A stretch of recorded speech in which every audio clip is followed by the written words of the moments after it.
I always thought I knew who I was. Marcus Whitmore, 28 years old, born and raised in Portland, Oregon. My grandmother Eleanor raised me after my parents died in that car accident when I was 3. At least, that's what I believed until 3 months ago. Eleanor passed away last December, leaving me her estate in the small town of Millbrook, Connecticut. I'd never been there before.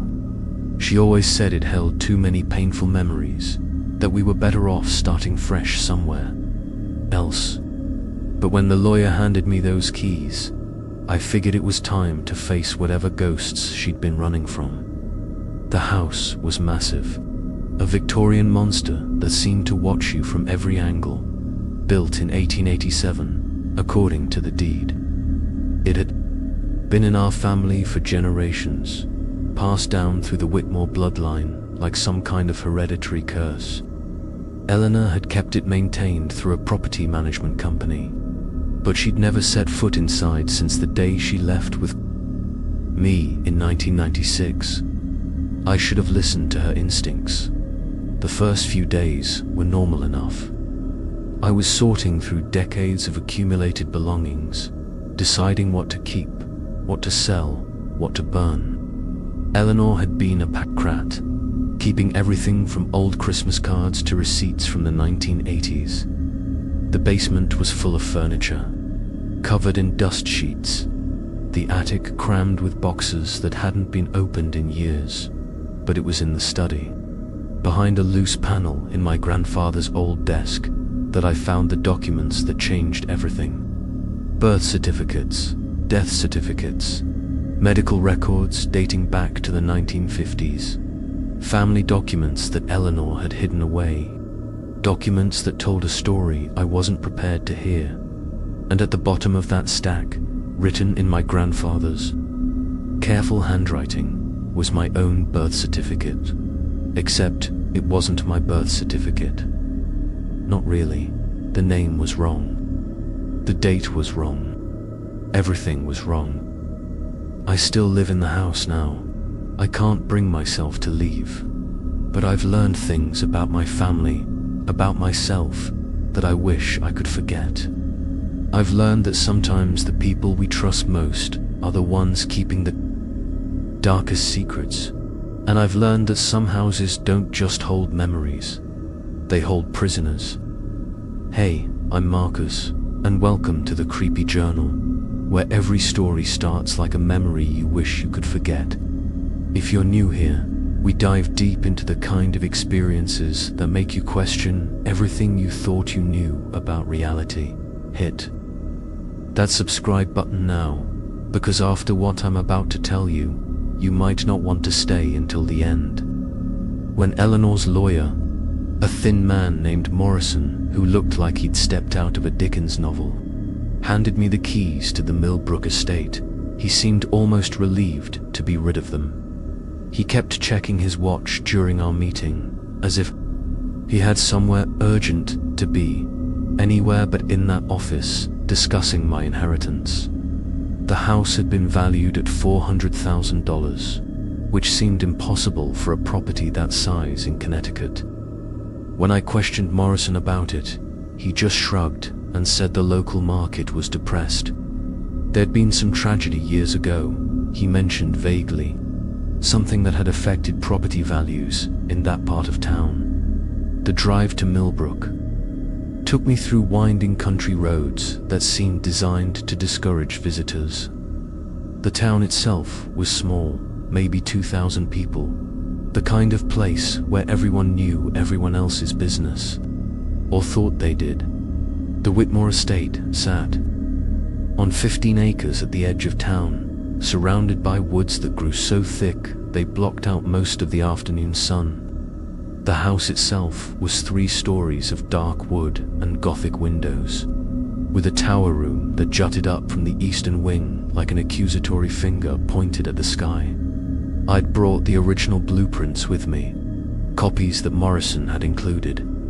In the paperwork, as I walked through the rooms that first day, I noticed something strange. The blueprints showed a house with 32 rooms, but when I counted them myself, I came up with 33. There was an extra room on the second floor, a small chamber tucked between the master bedroom and what had been my grandmother's sewing room. The door to that room was locked, and none of the keys Morrison had given me would open it. I called David Kim, the appraiser who'd done the evaluation for the estate. He was a friendly guy, mid-40s, who'd been working real estate in the area for over a decade. When I mentioned the locked room, he got quiet for a moment. "I remember that room," he said finally. "Couldn't get inside during the appraisal. The property management company said they'd lost the key years ago. We just estimated the square footage from the outside measurements." "What do you think is in there?" I asked. Another pause. "Probably just storage. Old houses like that, people used to wall off rooms they didn't need. Saved on heating costs." But there was something in his voice that suggested he didn't really believe that explanation any more than I did. The house came fully furnished, which should have been a blessing but felt more like a burden. Every room was frozen in time, as if Eleanor had left one day and expected to return the next. Her reading glasses were still on the nightstand. Her coffee cup was still in the kitchen sink, a ring of mold around the rim dot in the master bedroom.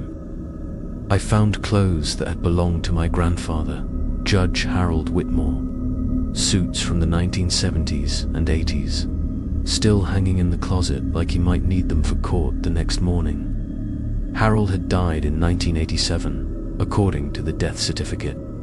I found in his desk, heart attack, sudden and massive. He'd been 59 years old. That first night, I slept in what had been Eleanor's room, mainly because it was the only bedroom that didn't feel like a mausoleum. But sleep didn't come easily. The house was full of sounds, settling creaks and groans that seemed almost conversational. And there was something else, a feeling that I wasn't alone, that someone was moving through the halls just out of sight. I told myself it was just nerves. Old houses made noise. It was normal. I was wrong about a lot of things back then. The tapping started on my third night in the house. At first, I thought it was branches hitting the windows, or maybe mice in the walls. Old houses had mice, everyone knew that. But the sound was too rhythmic, too deliberate. 3 short taps, pause. 3 long taps, pause. 3 short again. Over and over, coming from somewhere above my head. I was sleeping in Eleanor's room on the second floor, so the sound had to be coming from the attic. I grabbed a flashlight and headed upstairs, following the narrow staircase that led to the 3rd floor. The attic was crammed with boxes and covered furniture, but I couldn't find any source for the tapping. As soon as I reached the top of the stairs, it stopped. The next morning, I found scratches on the attic floor, long gouges in the wood that looked fresh. They formed a pattern, almost like letters, but I couldn't make sense of what they were. Trying to spell.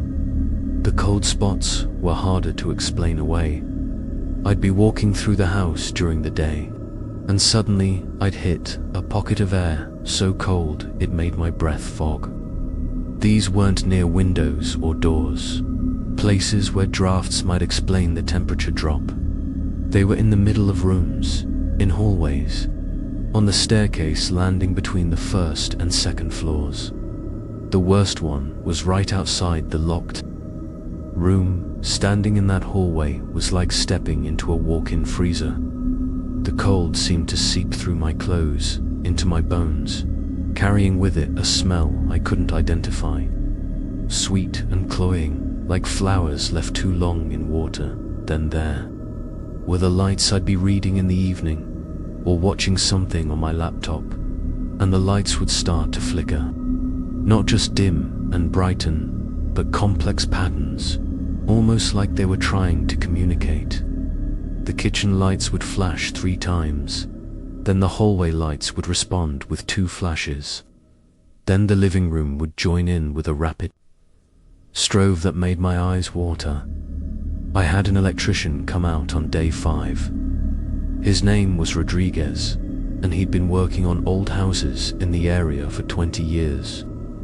He spent 4 hours checking the wiring, testing circuits, looking for loose connections or overloaded systems. "Everything looks normal," he told me, packing up his tools. "Wiring's old, but it's solid. No reason for the kind of problems you're describing." As he was leaving, the front porch light started flashing. On, off, in perfect rhythm with his footsteps.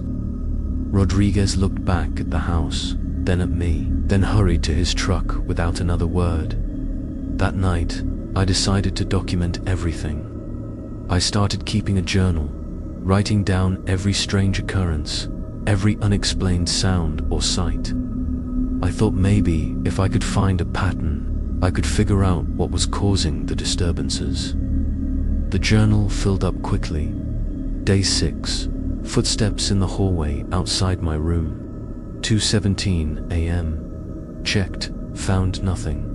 Day 7, kitchen faucet turned on by itself while I was eating breakfast. Water ran for exactly 30 seconds, then stopped. Day 8, found my grandfather's reading glasses on the kitchen table. I'd seen them in his desk drawer the day before. Day 9, the locked room's doorknob turned while I was standing in the hallway. Heard the mechanism click, but the door didn't open. Day 10, woke up to find every door in the house standing wide open. I'd locked and checked them all before bed. By the end of the 2nd week, I was starting to question my own sanity. Maybe the stress of Eleanor's death, the overwhelming task of dealing with the estate, was affecting my perception. Maybe I was seeing and hearing things that weren't really there. Then I found the photographs. They were tucked inside an old Bible in the living room. Black and white pictures from what looked like the 1950s. Family portraits, mostly showing Harold and a woman I didn't recognize. She was beautiful with dark hair and sad eyes, holding a baby in several of the photos. On the back of one picture, someone had written, "Catherine and baby Rebecca, 1952. Catherine wasn't Eleanor. Eleanor was blonde and had never had children of her own, or so I'd always been told. And Rebecca, there was no Rebecca in our family tree, at least none that I knew of. But the baby in the photos looked exactly like me at that age. Same eyes, same nose, same slightly pointed chin. That night, the tapping in the attic spelled out a word, REBCCS. I became obsessed with that locked room. Every day, I'd walk past it, testing the door handle, examining the lock, looking for any way inside. The door was solid oak, probably original to the house, with a keyhole that looked like it hadn't been used in decades. I tried every key I could find, raided every drawer and cabinet for something that might fit. Nothing worked, but the room was changing. I know how that sounds, but I swear it's true. The first week, when I'd press my ear to the door, I could hear nothing but silence. Dead, empty silence that seemed to absorb sound instead of reflecting it. But by the 3rd week, there were noises inside.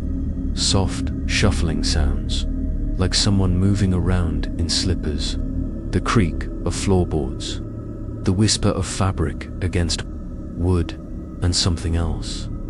Breathing, deep, steady breaths that seemed to match my own rhythm. When I held my breath, the breathing inside stopped too. When I exhaled, I could hear the corresponding exhale from behind the door. The temperature around the door began to fluctuate wildly. Some days, the hallway was so cold I could see my breath. Other days, the air shimmered with heat that made the wallpaper curl at the edges. But the strangest thing was the light coming from under the door. At first, there was no light. The gap between the door and the floor was solid black, as if the room inside was completely dark. But gradually, over the course of several days, a soft golden glow began to seep out. It wasn't electric light, too warm and flickering for that. It looked more like candlelight or firelight, dancing and wavering with an organic rhythm. One morning, I woke up to find wet footprints in the hallway leading from the locked room to the staircase.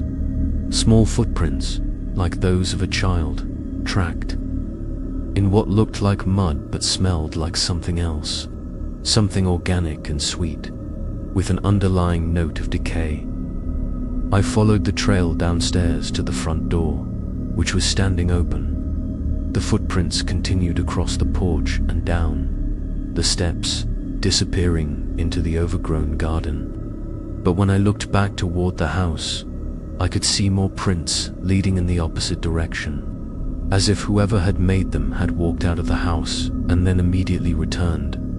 The footprints were still wet when I found them, but they dried and disappeared within minutes of my discovery, leaving no trace except for a faint stain on the wooden floors that might have been there for years. That afternoon, I called a locksmith. His name was Peterson, an older man who'd been working in the area since the 1970s. He took one look at the lock and shook his head. "This is old," he said, running his fingers over the tarnished brass. "Probably dates to when the house was built. The mechanism's still solid, but finding a key that fits, that's going to be nearly impossible. Can you pick it?" I asked. Peterson tried for over an hour, using tools I didn't recognize and techniques that looked more like surgery than locksmithing. But the lock wouldn't budge. If anything, it seemed to grow more resistant the longer he worked on it. "I can drill it out," he offered finally, sweat beading on his forehead despite the cold in the hallway. "Destroy the mechanism completely, but a lock like this, it's probably worth more than my fee. Hate to see it ruined." I was tempted to tell him to drill it anyway, but something held me back. Maybe it was respect for the house's history, or maybe it was fear of what I might find inside. Either way, I sent Peterson home with his tools and his confusion. That night, I dreamed about the room. In the dream, I could see inside, as if the walls had become transparent.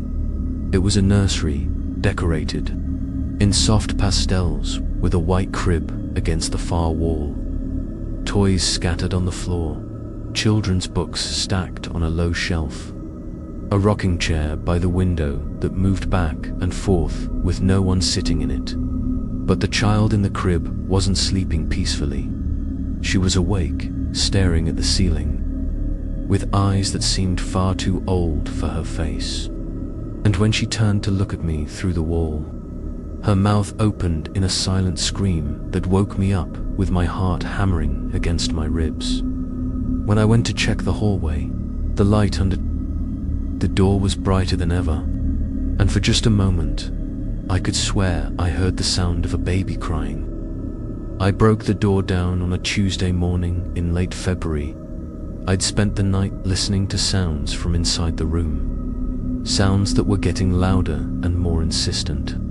Not just the breathing and shuffling I'd grown accustomed to, but what sounded like furniture being moved around, heavy pieces dragged across the floor, and underneath it all, a voice, soft and high, like a child singing a lullaby with words I couldn't quite make out. By dawn, I'd made up my mind. Whatever was in that room, I needed to see it. I used a sledgehammer from the basement, starting with the area around the lock. The first blow sent a shock up my arms that made my teeth ache, but the door barely budged. The second blow cracked the wood near the lock mechanism. The third one split it open like a rotten fruit. The smell hit me before I could see inside. That same sweet, cloying odor I'd noticed in the cold spots, but concentrated now, so thick I could taste it on my tongue. Flowers and decay, perfume and mold, all mixed together in a combination that made my stomach turn. The room was not what I'd expected. It was smaller than the other bedrooms, maybe 10 feet by 12, with a single window that looked out over the back garden, but the window was wrong. When I'd walked around the outside of the house, there was no window on that wall, just solid brick and ivy. The room was decorated as a nursery, just like in my dream, but everything was wrong. The walls were painted a soft yellow that had faded and stained over the decades, with water damage streaking down from the ceiling, in brown rivulets that looked almost like tears. The crib was there, white with now grey with age and neglect. Its mattress mouldy and collapsed, but it was the other things in the room that made my skin crawl. There was a mirror, propped against the far wall, tall and narrow with an ornate silver frame, but it wasn't reflecting the room I was standing in. Instead, it showed what looked like the same nursery, but cleaner, brighter, as if I was seeing it from decades in the past. In the reflection, sunlight streamed through the window, and the walls were fresh and cheerful, and there was someone in the reflected room. A woman in a white dress sat in the rocking chair, her back to the mirror, cradling something in her arms. She was rocking back and forth in a slow, steady rhythm, humming a tune I almost recognized. Every few seconds, she would turn slightly toward the mirror, and I could catch a glimpse of her profile. Beautiful, with dark hair pinned up in a style. From the 1950s, it was the woman from the photographs.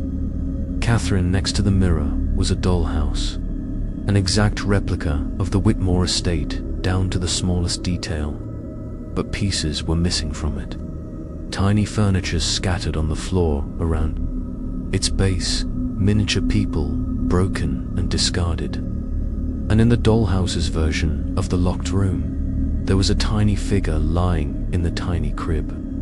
A baby doll with dark hair and a white dress. But when I looked closer, I realized it wasn't a doll at all. It was too detailed, too realistic. The tiny face was perfect, the tiny hands curled into perfect fists, and its eyes were open, staring up at nothing with an expression of infinite sadness. Behind the crib, built into the wall itself, was a crawl space. The opening was small, maybe 3 feet square, covered by a wooden panel that had been painted to match the walls. But the paint was peeling now, and I could see that the panel was held in place by just a few rusty screws. My hands were shaking as I removed the screws with a screwdriver from my back pocket. The panel came away easily, revealing a space that extended back into the wall for several feet. The air that flowed out was even colder than the rest of the room, and it carried with it the sound of paper rustling. I shined my flashlight into the crawl space and saw them. Documents, hundreds of them, stacked and sorted with obsessive care. Birth certificates, death certificates, medical records, adoption papers, all bearing the Whitmore name, all dating back decades. I pulled them out in armfuls, spreading them across the nursery floor where I could examine them properly. What I found there changed everything I thought I knew about my family, about myself, about the house that had become my prison. The documents told a story of tragedy and obsession, of a man who couldn't let go of the past and a woman who paid the price for his inability to grieve. They told the story of Rebecca Anne Whitmore, born in 1952 to Harold and Catherine Whitmore, born healthy and perfect, and dead within 6 months of complications that the medical records described as failure to thrive. But they also told another story. The story of how Harold Whitmore, respected judge and pillar of the community, had lost his mind when his daughter died. How he'd refused to accept her death, refused to let Catherine bury the body, refused to move on with their lives. And they told the story of what he'd done instead. At the bottom of the stack, written in Harold's careful handwriting on official letterhead from his chambers, was a birth certificate that made my blood run cold. Marcus Theodore Whitmore, born March 15th, 1996. Parents listed as Robert and Jennifer Whitmore, both deceased. Guardian listed as Eleanor Whitmore, but underneath that, in different ink and shakier handwriting, someone had written Rebecca Anne Whitmore, 1996. The bloodline continues. I wasn't Marcus Whitmore. I was Rebecca Whitmore. Or I was supposed to be Rebecca Whitmore. Or I was something else entirely. Something that Harold and Eleanor had created to replace the daughter who had died 44 years before I was born. As I sat there on the floor of that impossible nursery, surrounded by documents that rewrote my entire existence, the mirror began to change. The woman in the rocking chair was turning round, slowly, deliberately, until she was facing me directly. And when I saw her face, I understood why Eleanor had run from this house, why she'd never come back, why she'd spent my entire childhood looking over her shoulder as if something was following us. Catherine Whitmore had my eyes, and she was smiling. The whispers started that same night. At first, I thought it was just the wind in the chimney or air moving through the old ductwork. The house had been built before central heating was common, and sometime in the 1940s, Harold had retrofitted it with a system of vents and ducts that ran through the walls like arteries through a body. But these weren't random sounds. They were words, spoken so softly I had to strain to hear them, coming from the heating grate in my bedroom wall. "Don't go," the voice said. "Don't go upstairs." It was a child's voice, high and sweet, with the particular cadence that comes from vocal cords that haven't finished developing. A girl's voice, speaking with an urgency that made my chest tight with anxiety. I pressed my ear to the grate and listened. The voice was definitely coming from inside the ductwork, but it seemed to be moving, traveling through the system like it was following the metal pathways through the house.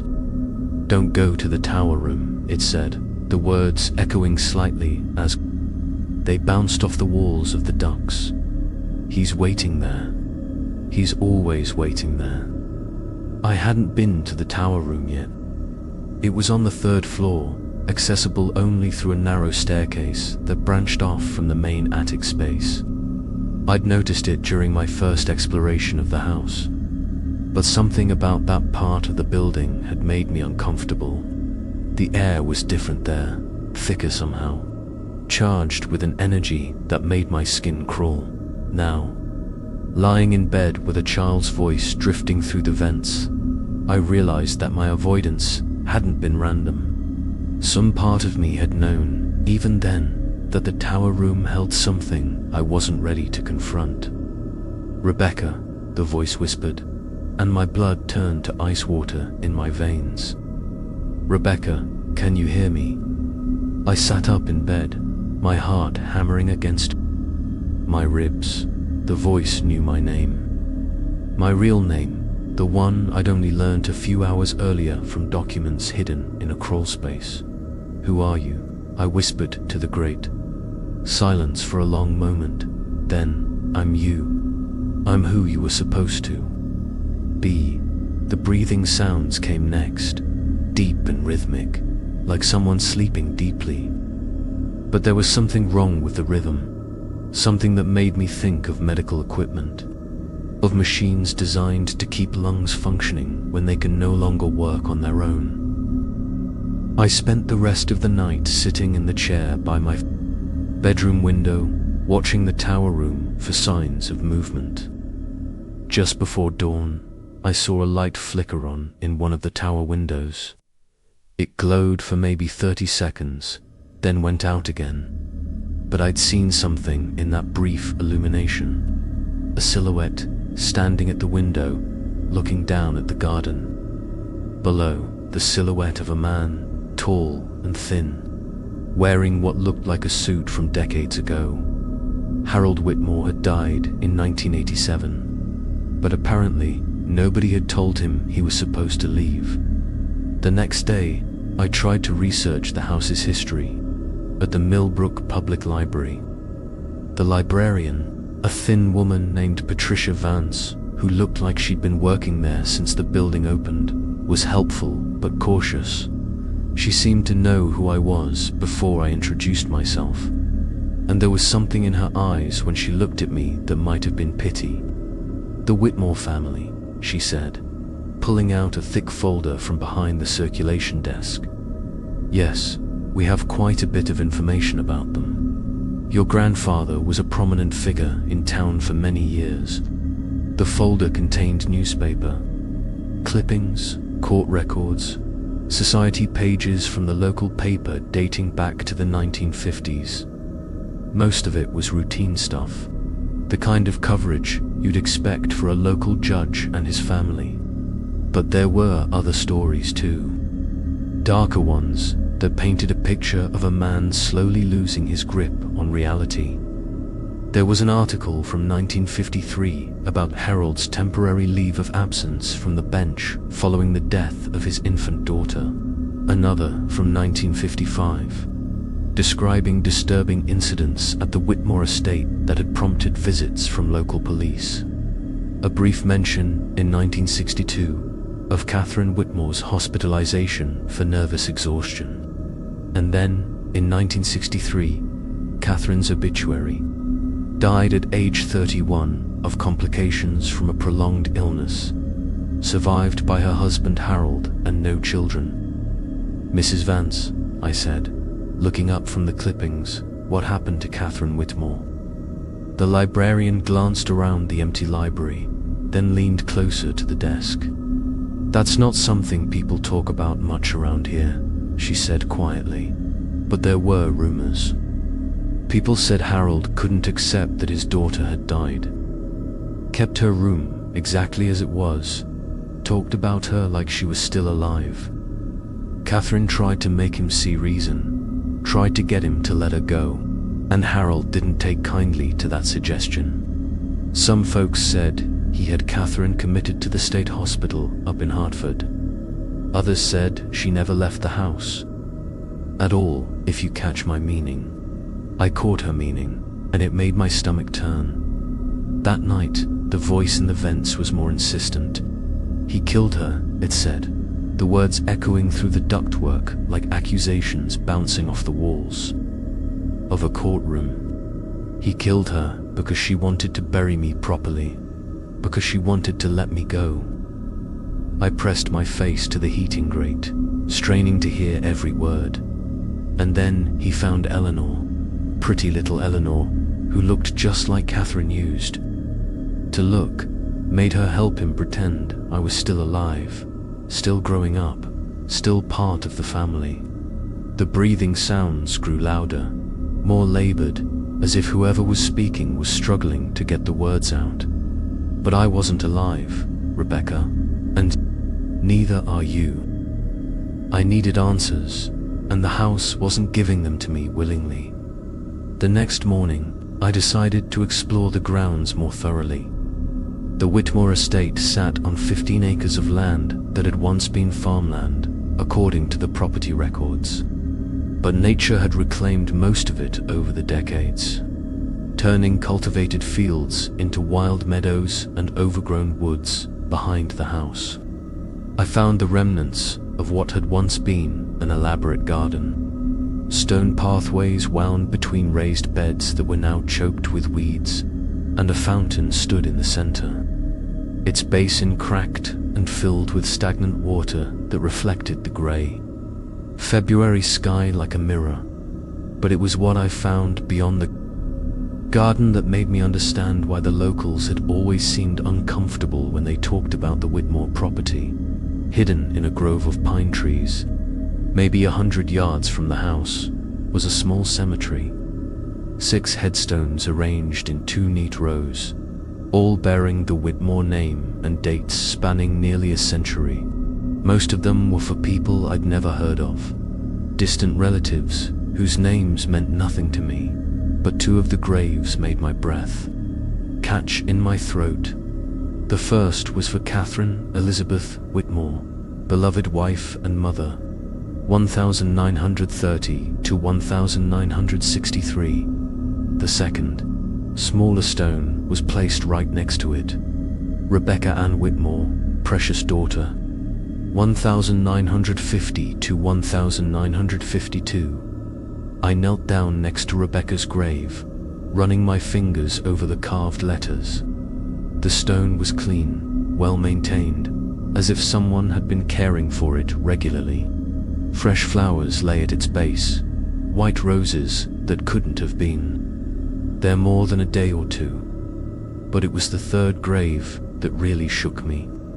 A headstone at the end of the row, newer than the others, with an inscription that made my hands tremble as I read it. Marcus Theodore Whitmore, beloved grandson, 1996-1996. My grave, my name, my birth year, and a death date that was obviously wrong since I was standing there reading it.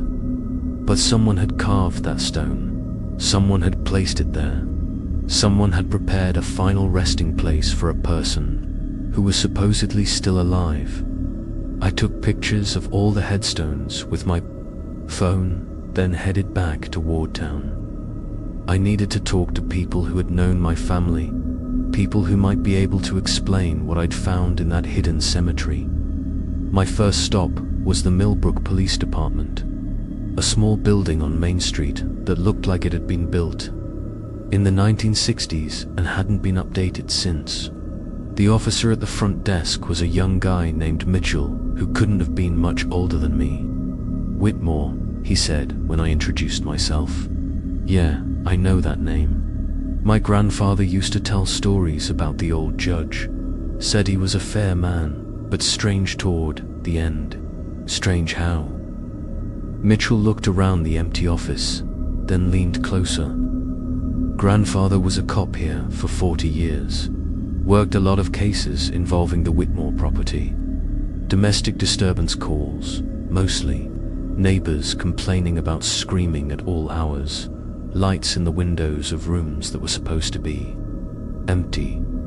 He pulled out a file folder from a cabinet behind the desk. "These are the incident reports from the 1960s. Most of them are pretty routine, but there are a few that might interest you." The reports painted a picture of a household in crisis. Police called to the property dozens of times between 1955 and 1963, always for the same complaints. Screaming from inside the house, usually late at night. Lights moving through rooms in patterns that neighbors described as unnatural. And several reports of a woman seen walking in the garden, always wearing a white dress, always carrying what looked like a bundle of cloth in her arms. But when police arrived to investigate, they never found anything wrong. Harold would meet them at the door, calm and polite, explaining that his wife was ill and sometimes became agitated. Catherine would occasionally appear beside him, pale and thin, confirming his story with a smile that officers described as haunted. The calls stopped in 1963, Mitchell said, right around the time Catherine Whitmore died. My grandfather always said he thought there was more to that story, but Harold was a judge, and judges look out for each other. What about after Catherine died? Different kind of calls. People reporting a young woman seen around the property, always at night, always alone. Blonde hair, they said, wearing modern clothes. That would have been your grandmother, I guess, Eleanor. Harold had brought Eleanor to the house after Catherine died, probably to help him maintain the illusion that his family was still intact, that Rebecca was still alive and growing up normally. My next stop was the church where Catherine was buried. St. Mary's Catholic Church sat on a hill overlooking the town, a stone building that had been serving the community since the 1890s. The current priest was a man named Father McKenna, who had been there for over 20 years. I remember Eleanor, he said when I explained who I was. Lovely girl, but troubled. She used to come to confession regularly, always seemed to be carrying some terrible burden. Did she ever talk about my grandfather? About Harold? Father McKenna was quiet for a long moment, staring out the window of his office at the cemetery where Catherine and Rebecca were buried. There are some confessions that stay with you, he said finally. Some secrets that weigh on your soul long after the person who shared them is gone. Father, I need to know what happened in that house. I think my grandmother and my grandfather were involved in something that's still affecting me today. He looked at me then, really looked at me, and I saw recognition in his eyes. You have Catherine's eyes, he said softly.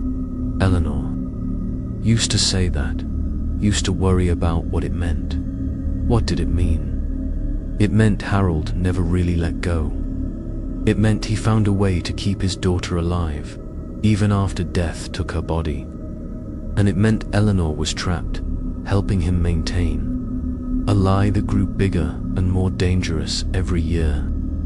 Father McKenna walked to a filing cabinet in the corner of his office and pulled out a thick folder. Eleanor left these with me before she died, he said. Made me promise to give them to you if you ever came looking for answers. Inside the folder were more documents. Letters written in Eleanor's handwriting, addressed to me but never sent. Each one was dated, spanning from 1996 to just months before her death. The first letter was the hardest to read. My dearest Marcus, if you're reading this, then you found the house and you know the truth.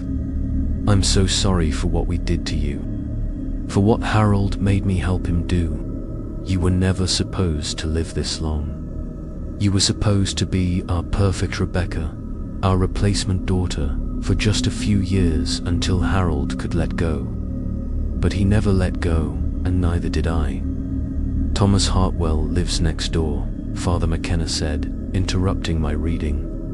He's been there for 40 years. He knew your family better than anyone, saw things that others missed. If you want the whole truth, he's the one to ask. Thomas Hartwell was 83 years old and sharp as a tack. He lived in a small house that sat right on the property line between his land and the Whitmore estate, close enough that he could see into the tower room windows from his kitchen table. I've been waiting for you to come talk to me, he said, when I knocked on his door. Been watching you move around that house for weeks, wondering when you'd figure out that you needed help. He invited me in and made coffee while he talked, his hands steady despite his age. I moved in next door in 1983, he said. Harold was still alive then, still pretending everything was normal. But I could see into that tower room from my bedroom window, and I knew things weren't normal at all. What did you see? Lights at all hours. Harold up there with his books and his papers, working on something that kept him awake most nights. And sometimes, when the wind was right, I could hear him talking to someone, having whole conversations, asking questions and waiting for answers that never came. Thomas walked to his kitchen window and pointed toward the tower room. After he died, Eleanor moved in with you. You couldn't have been more than a year old then. beautiful baby, looked just like Catherine's daughter had looked before she died. You knew Rebecca. I knew the whole family. Catherine used to bring Rebecca over here sometimes before she got sick. Sweet little thing, always laughing and playing. But when she died, Harold just couldn't accept it. Started talking about her like she was still alive, still growing up. Thomas poured coffee into 2 chipped mugs and sat down across from me at his kitchen table. Eleanor tried to help him at first, played along with his delusions, pretended that you were Rebecca grown up, Rebecca as a toddler, Rebecca as a little girl, but it was eating her alive, having to lie like that every day. Why didn't she leave? Because Harold convinced her that you would die if she left. That you were connected to the house somehow, connected to Rebecca's spirit, and that taking you away would kill you both. I thought about the birth certificate I'd found, the one that listed my death date as 1996. Was he right?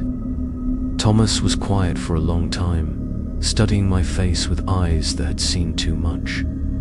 I don't know, he said finally, but I know this land never wanted a house on it. The Native Americans who lived here before the settlers came, they considered this area cursed, said the ground was hungry, that it would swallow anything you tried to build on it. But the house has been here for over a century, has it? Thomas asked.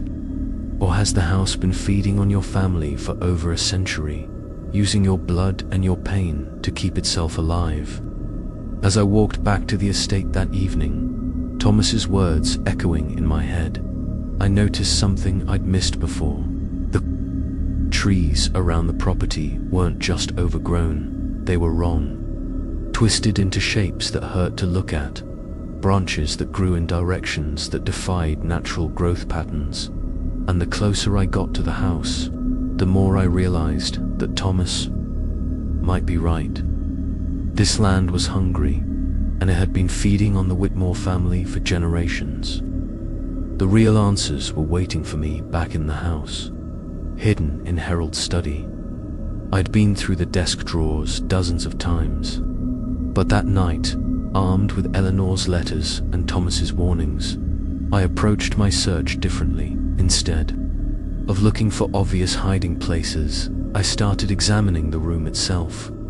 The walls, the floorboards, the built-in bookcases that lined 3 sides of the room. Behind a set of law books from the 1970s, I found a hidden panel in the wall. It opened with a soft click, revealing a space that Harold had used as his private archive. Inside were journals dating back to 1952, the year Rebecca was born and died. The early entries were normal enough, the observations of a new father dealing with the joys and challenges of parenthood, but they quickly took a darker turn as Harold documented Rebecca's illness and eventual death. June 15th, 1952. Rebecca's breathing is labored again tonight. Dr. Chen says, there's nothing more to be done, that we should prepare ourselves for the inevitable. But I refuse to accept that. There must be something, some way to save her. June 20th, 1952. She's gone. My beautiful daughter is gone, and Catherine is inconsolable. But I've been reading, researching, and I think there might be a way to bring her back. The old books speak of rituals, of ways to bind a soul to a place so that death becomes temporary. July 4th, 1952. I've found it. The ritual that will keep Rebecca with us forever. It requires sacrifice, but what parent wouldn't sacrifice everything for their child? The next several entries were written in a combination of English and Latin, describing a ritual that made my skin crawl as I read it. Harold had somehow convinced himself that he could trap Rebecca's soul in the house, binding her spirit to the physical structure so that she could never truly die. But the ritual required more than just Rebecca's death. It required the death of someone who shared her blood, someone who could serve as an anchor between the world of the living and the world of the dead. August 12, 1952. Catherine doesn't understand what I'm trying to do. She wants to bury Rebecca. Properly, wants to let her go. But how can I let go of the most precious thing in my life? How can I condemn my daughter to the loneliness of death when I have the power to keep her here with us? September 3rd, 1952. The ritual is complete. Catherine fought me at the end, tried to stop me from doing what needed to be done. But she was weak from grief, and I was strong with purpose. Rebecca is with us now, truly with us, and she always will be. The entries after that became increasingly erratic, documenting Harold's conversations with Rebecca's spirit, and his growing obsession with maintaining the illusion that she was still alive. He wrote about buying clothes for her, setting up elaborate birthday parties with no guests, having long discussions about her imaginary friends and school activities. But it was the entries from the 1960s that revealed the true horror of what Harold had done. March 22nd, 1963. Catherine is becoming a problem. She started talking to the neighbors about Rebecca, telling them that our daughter is dead, that I've lost my mind. She doesn't understand that Rebecca is more alive now than she ever was. In her physical body, she's part of the house itself, woven into its very foundation. April 15th, 1963. I've made my decision about Catherine. The ritual requires periodic renewal, fresh blood to maintain the connection between Rebecca and the physical world. Catherine has served her purpose as Rebecca's mother, but now she can serve a greater purpose as Rebecca's anchor. May 1st, 1963. It's done. Catherine will never leave us now, never threaten to take Rebecca away. She's become part of the house, just like Rebecca, just like all the others who will come after her. The journal entries continued through the years, documenting Harold's search for a replacement wife, his eventual meeting with Eleanor, and his careful manipulation of her into helping him maintain his delusions. November 8th, 1983. Eleanor is perfect. She looks so much like Catherine did when she was young, and she's desperate enough to believe anything I tell her. She thinks she's helping me heal from my grief, but she's actually helping me feed the house the blood it needs to keep Rebecca alive. March 15th, 1996. The new baby is born. The adoption went smoothly. The birth parents dead in a car accident. No family to ask questions. Eleanor thinks we're giving an orphaned child a loving home, but I know the truth. This child is Rebecca's new vessel, her way of experiencing physical life again. The final entries were the most disturbing, written in Harold's shaking handwriting. Just days before his death, January 10th, 1987, the house is getting hungry again. It's been almost 24 years since Catherine's sacrifice, and the connection is weakening. I can feel Rebecca slipping away, becoming more distant with each passing day. Soon, it will be time for Eleanor to serve the same purpose Catherine served. January 15th, 1987. But there's a problem. The child, Marcus, is growing stronger every day. He's not just a vessel anymore. He's becoming his own person, developing his own personality and memories.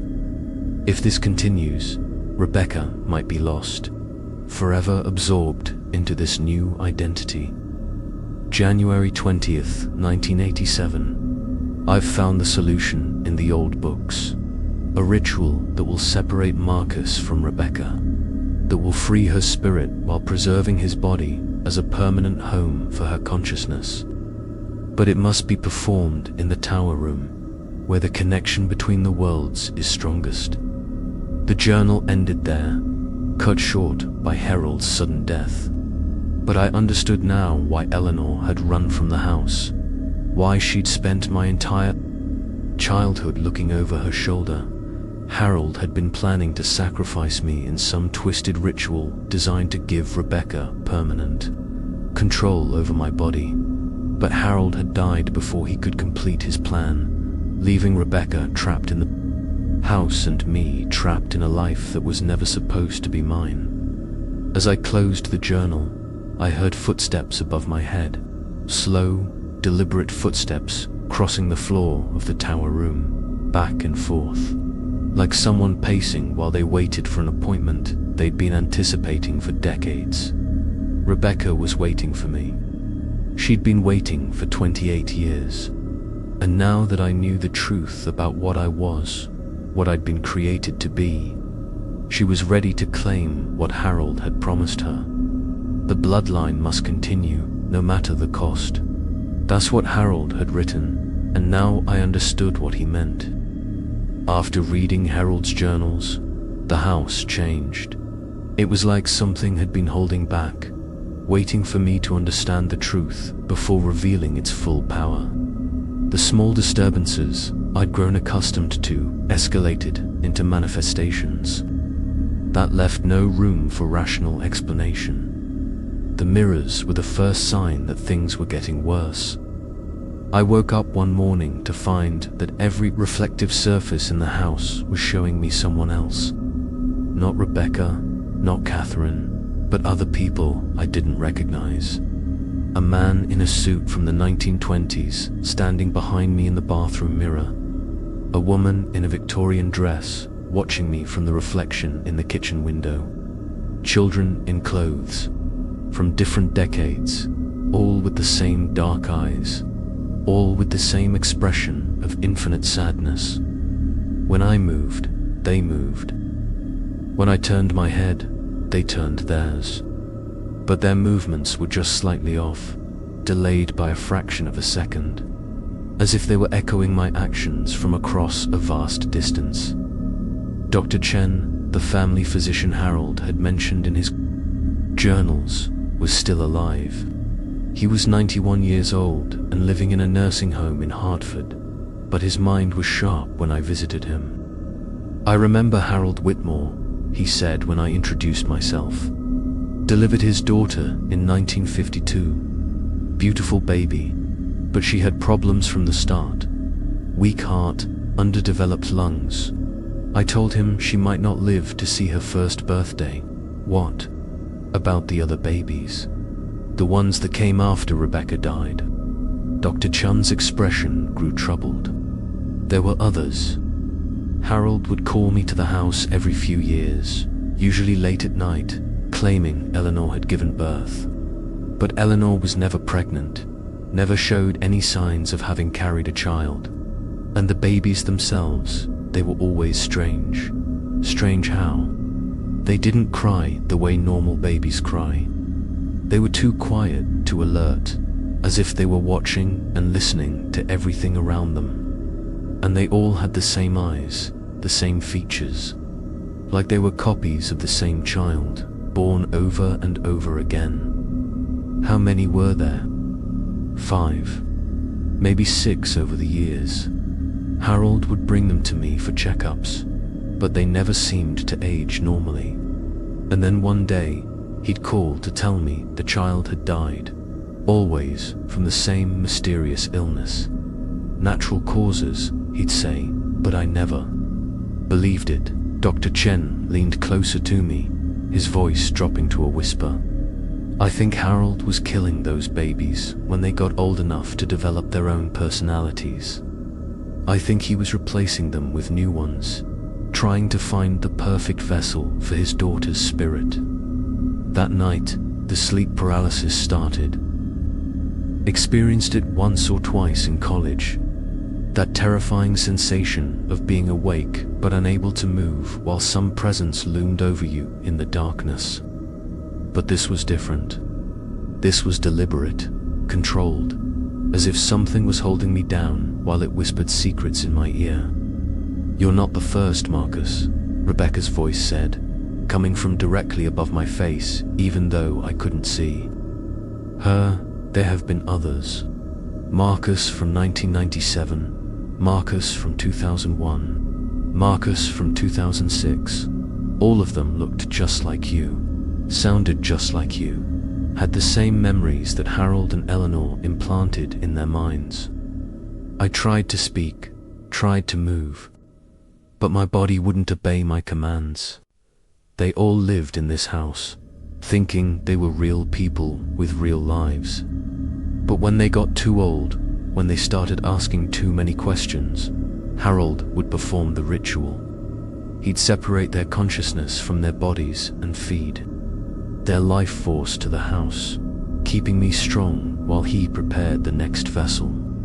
The pressure on my chest increased, making it hard to breathe.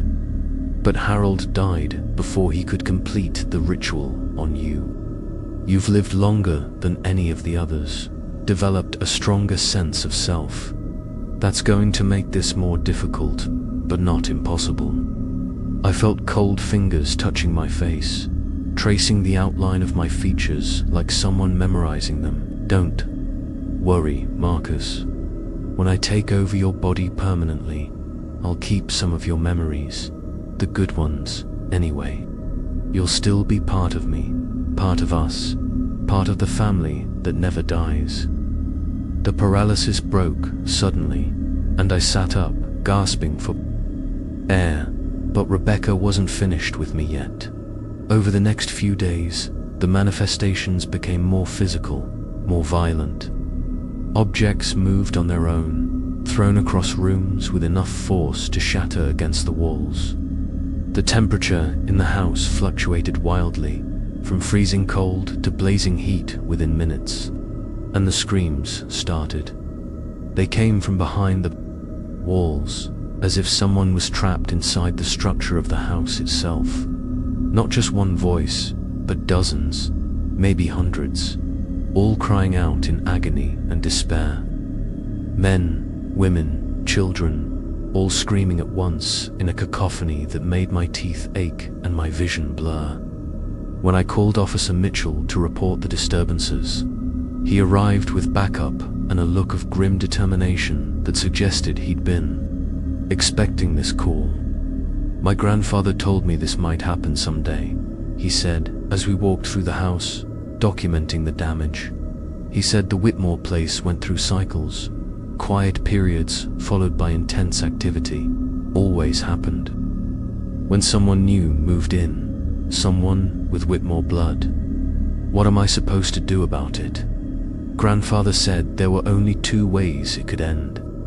Either you complete whatever ritual Harold started, give the house what it wants, or you burn the whole place down and salt the earth so nothing can ever grow here again. That night, I barricaded myself in Eleanor's room and tried to plan my next move. But the house had other ideas. The walls began to bleed. Not paint or water stains, but actual blood that seeped through the wallpaper and ran down to pool on the floorboards. The smell was overwhelming, metallic and organic, like standing in a slaughterhouse. And with the blood came voices, clearer now, speaking in unison. The bloodline must continue. The bloodline must continue. The bloodline must continue. I ran from room to room, trying to escape the chanting, but it followed me everywhere. The blood was spreading, covering every surface, turning the house into a grotesque, crimson nightmare. And in the tower room, a light was blazing so brightly it could be seen through the walls themselves. The tower room was exactly as Harold had left it when he died. I climbed the narrow staircase with blood still dripping from the walls around me, each step echoing through the house like gunshots. The door to the tower room stood open, revealing a space that defied the physical laws of the house below. It was bigger than it should have been, stretching back into shadows that seemed to go on forever.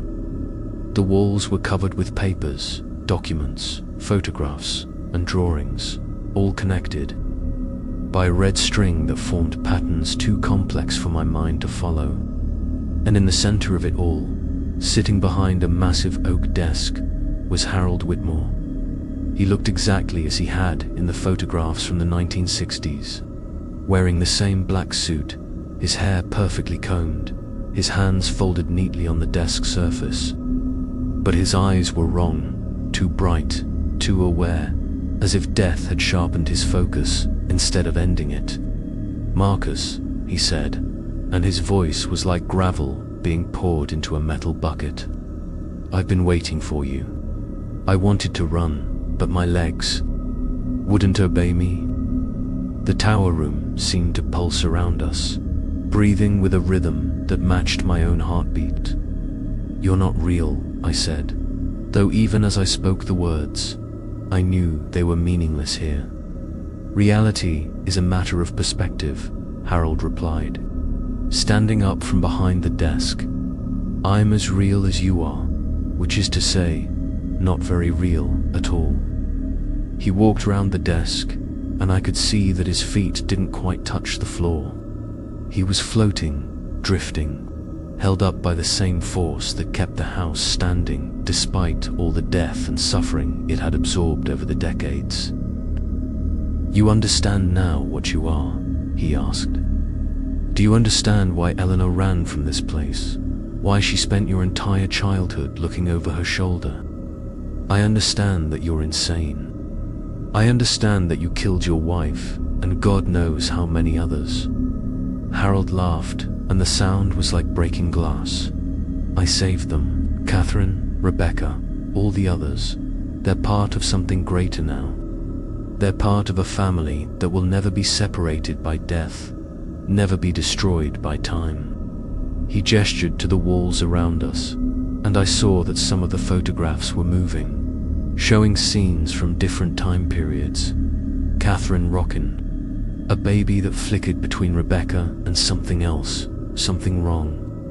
Eleanor holding children who all had my face, but different ages, different clothes, different decades. "You weren't the first, Marcus," Harold continued. "There have been dozens over the years, each one a perfect vessel for Rebecca's consciousness.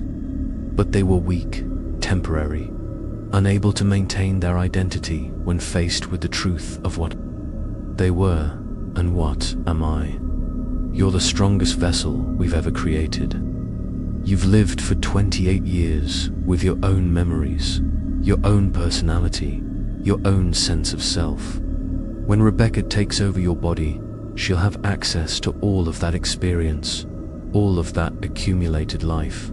She'll be more human than she's ever been." Behind Harold, a figure began to materialize.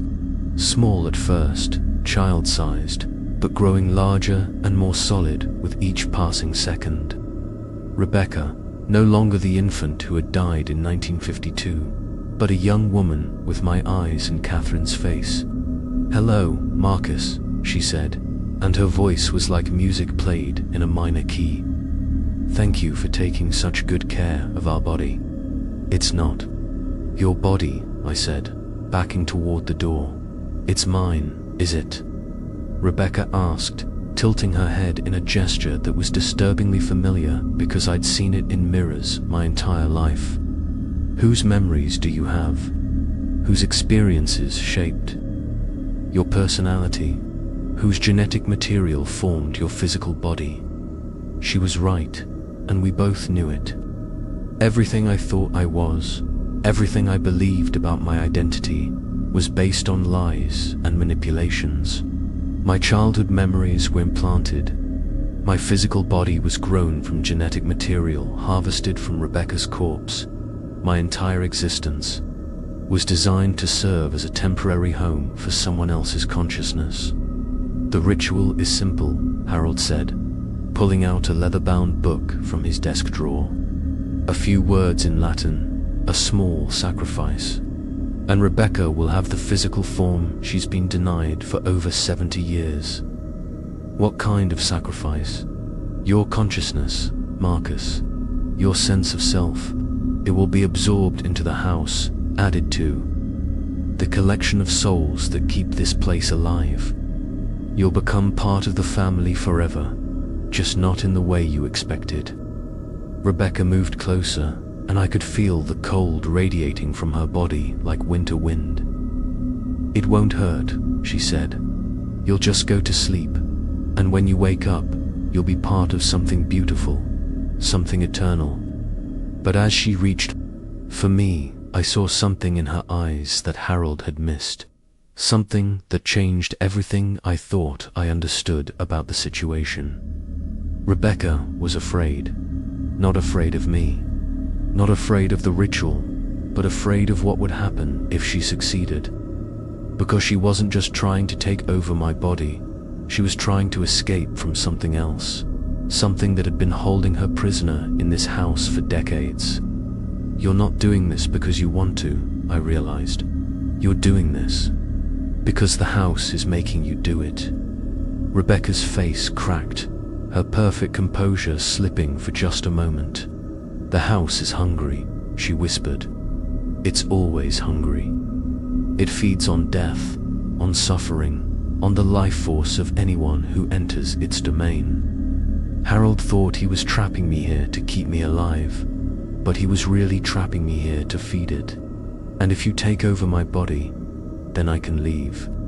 I can finally escape this place and live in the real world. But you'll be trapped here instead, just like Catherine, just like all the others." I looked around the tower room and saw them then, the souls that Harold had been collecting for decades. Dozens of figures standing in the shadows, all wearing clothes from different time periods, all with the same expression of hopeless resignation. The other Marcuses, the babies that Dr. Chen had delivered, Catherine herself, and countless others, whose names I would never know. They were all prisoners, just like Rebecca. And if I didn't find a way to break the cycle, I would join them while Rebecca escaped to start the process all over again in some other place, with some other family. "There's another way," I said, and both Harold and Rebecca turned to look at me with surprise. "The house needs to feed," I continued. "But it doesn't care what it feeds on, does it? It just needs life force, consciousness, soul energy. What if we gave it something it's never had before?" "What are you talking about?" Harold demanded. I smiled, and for the first time since arriving at the estate, I felt like I was in control of my own destiny. That was 3 months ago. The ritual worked, though not in the way Harold had planned. When I spoke the words from his book, when I made the sacrifice he had prepared for, it wasn't my consciousness that got absorbed into the house. It was his. Harold screamed as the house claimed him, pulling his spirit into its foundation the same way it had claimed Catherine and all the others. But his scream was different, filled with rage and betrayal instead of resignation. He had thought he was the master of this place, but he was just another victim. Just another source of food for something much older and hungrier than he could ever imagine. Rebecca and I both survived, though neither of us is quite the same as we were before. She's still here, sharing my body and my memories, but now it's by choice instead of compulsion. We've learned to coexist, to take turns being in control, to share the experiences of living in a way that Harold never intended. The house is quiet now, satisfied by its feast of Harold's consciousness. The other souls are still trapped here, but they're at peace for the first time in decades. Sometimes I see them in the mirrors, and they smile instead of looking sad. They know that the cycle has been broken, that no more children will be brought here to feed the house's hunger. I've decided to stay in Millbrook, at least for now. The house needs a caretaker, someone to make sure it never becomes what it was under Harold's control.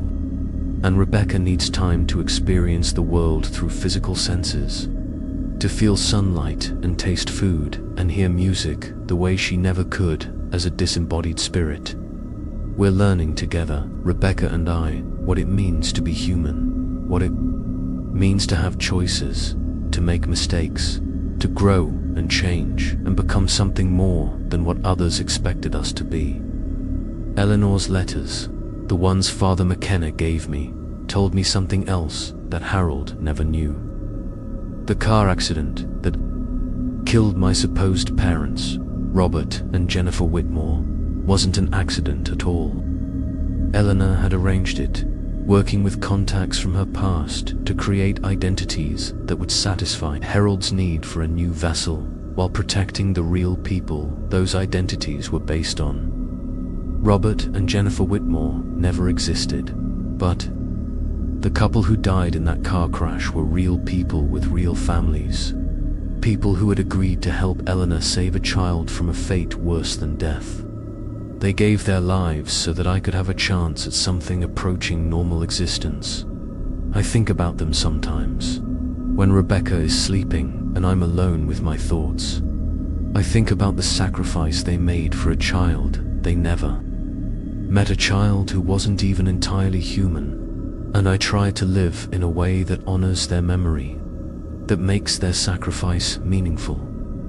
The birth certificate I found in the locked room is framed now, hanging on the wall of what used to be Harold's study, not because I'm proud of the lies it represents, but because it reminds me of how far I've come, how much I've learned about myself and my family, and the nature of identity itself. Marcus Theodore Whitmore, born March 15th, 1996. Parents unknown. Guardian unknown. Identity uncertain, but alive. Definitely alive. In ways that Harold never intended, and Rebecca never expected. Thanks for listening to my story. If you made it this far, maybe the house chose you too, or maybe you're just someone who understands. That reality is more complicated than most people want to admit. Either way, you're welcome here at the Creepy Journal, where every story starts like a memory and ends like a nightmare you can't quite wake up from. Subscribe if you want to hear more stories like this, stories that blur the line between what's real and what's possible. And remember, the next time someone tells you about their family history, about the house they inherited or the relatives they never met, listen carefully, because sometimes the people we trust most are the ones keeping the darkest secrets, and sometimes the houses we call home are really prisons we've just learned to love. Sweet dreams.